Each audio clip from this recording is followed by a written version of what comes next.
Yes, the Cyberpunk 2.3 update has been delayed, but as sad as many of you guys may be, I kind of see this as a milestone for the gaming world. A milestone where we no longer see game companies rush out content that isn't 100% how they envisioned it. A shift that could actually redefine how developers approach quality over speed, and that's what I kind of want to discuss in today's video. As well as that, I'm obviously going to go over a little bit more information about the 2.3 update which we have received over time. Now, the update size is rumoured to mirror that 2.2 patch which hit last year, and there was a massive 20 to 25 gigabyte download, packing in NPC reactivity, vehicle combat upgrades, and some little Easter eggs as well. Now, with this delayed announcement, CDPR is taking their time to nail this free update, and so that's why I want to explore why that is such a huge win, and how they've grown so much from their 2020 disaster. I want to also talk about why Cyberpunk is setting the pace for RPG games. Now, this delay came with a statement from CDPR emphasizing their focus on perfection. Hey Tooms, we initially hoped to put update 2.3 in your hands on June 26th. However, we'll need some more time to make sure that we are happy with it. We are aiming for a scope similar to update 2.2. We'll update you further as soon as we can. We appreciate your patience. The amazing thing about this tweet, it was actually met with so much positive reception. The first thing I thought when I saw this tweet was, oh my goodness, imagine what the comments are actually going to say. Are CDPR going to take another beating by their fans? So I was in shock when I saw that people were actually saying, take your time with it. As well as that, some other comments regarding a laundry update on 2.3, if any of you know about that. Well, I think you get the picture. Everyone was very pleased to see that CDPR were taking their time, and I'm for one, I'm on that side. But before I do move on to why this is actually such a positive turn of events, I want to quickly recap some of you guys who are not aware of the new rumours that have come out. Be sure as well to definitely subscribe to see all of the latest information regarding this whole Cyberpunk update saga, and for some future videos regarding the actual content of this new update. So June 26, 2025 was the actual date this 2.3 update was supposed to launch before CDPR threw that delayed curveball. Now, that twist for me only makes this speculation more intoxicating, especially after that new info that we had regarding the update size being very similar to 2.2. However, it does debunk a lot of theories, especially coming from myself, which I will admit I'm obviously going to be wrong about,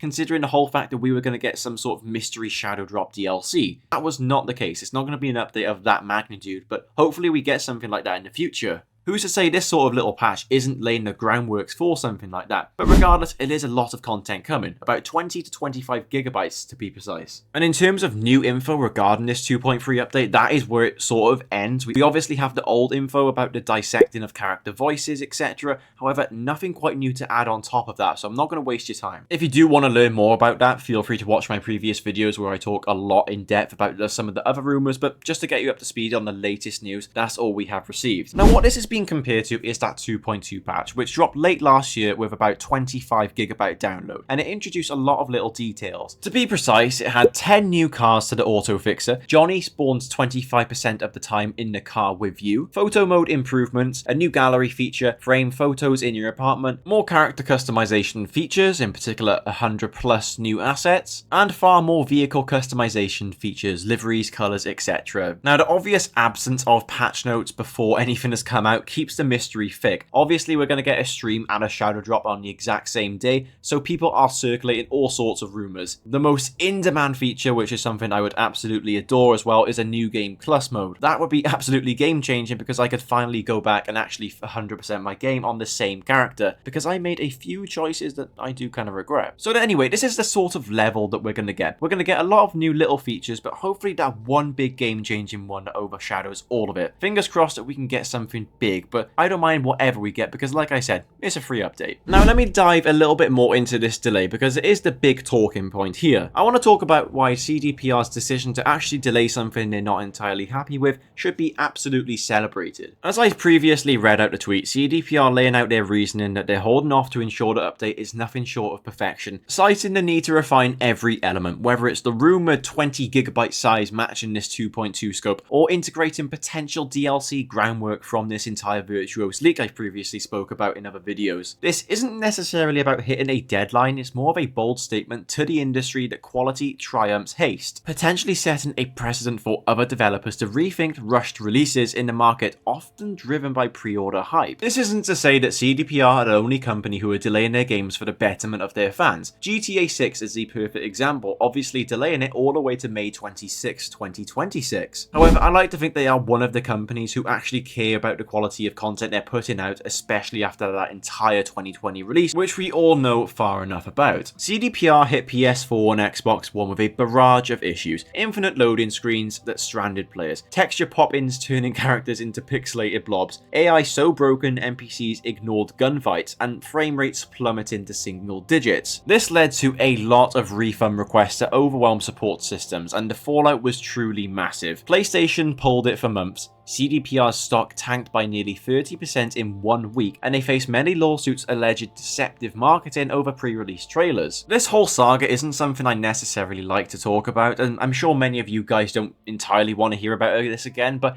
it is truly massive to the entire purpose of this video and why this is so important. You can't ignore history, and the history is that CDPR made a big mistake and put the game out when it wasn't finished. Look now how they have learned. They're giving us updates that are going to be nothing short of perfection, unlike the start of their launch. This delay flips the narrative. They're now taking extra time to avoid these scars, ensuring that this update meets the fan standards who have supported them for years. And it's fantastic to see that they have actually learned from the past and their growth since 2020. Like I said, after that original game came out, the fallout for them was brutal. PlayStation Store had yanked it for months, CDPR, multiple lawsuits, and as well as that, a lot of big reporters were after them. Industry heavyweights like IGN and Eurogamer calling it one of the biggest launch flops in the history of gaming. CDPR's co-founders even issued a Tier 4 apology video promising to make it right, and that for sure is what they certainly did. That commitment kicked off a redemption arc that has been nothing short of inspiring and an absolute spectacular moment for gaming in general. The first step was the 1.5 patch in February 2021,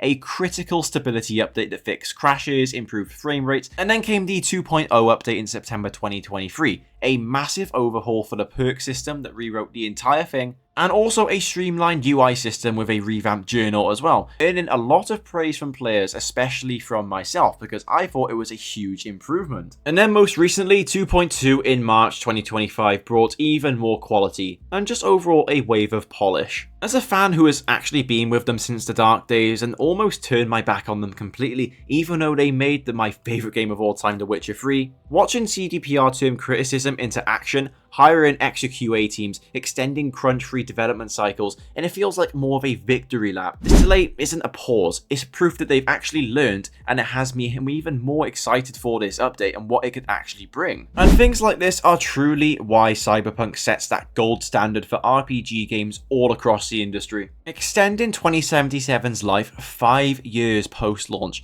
far outpacing the typical 1 to 2 year cycle support that leaves most RPGs to gather dust. That is what I call commitment. Now, to show why they are so ahead of other people in the RPG space, let me compare it to some other titles. Now, Bethesda. Skyrim got a special edition in 2016 and Creation Club content years later, but it was mostly paid DLC. Bethesda used their fans to keep their games alive, especially Skyrim. The mod support for that game is still crazy to this day. However, when you go ahead and try to monetize mods made by your audience, is that the best thing to do to the fans who have been supporting your games for years? Monetize mods? As well as that, they did some odd patches here and there, but they just basically kept remastering the same game over and over rather than actually adding to it like CDPR have done with Cyberpunk. I don't see any Cyberpunk Super Special Edition which I have to go and pay another $50 for. All I have is the exact same game that I had 5 years ago when I pre-ordered it, and that same game has been getting continuous updates, and the only thing I've had to actually pay for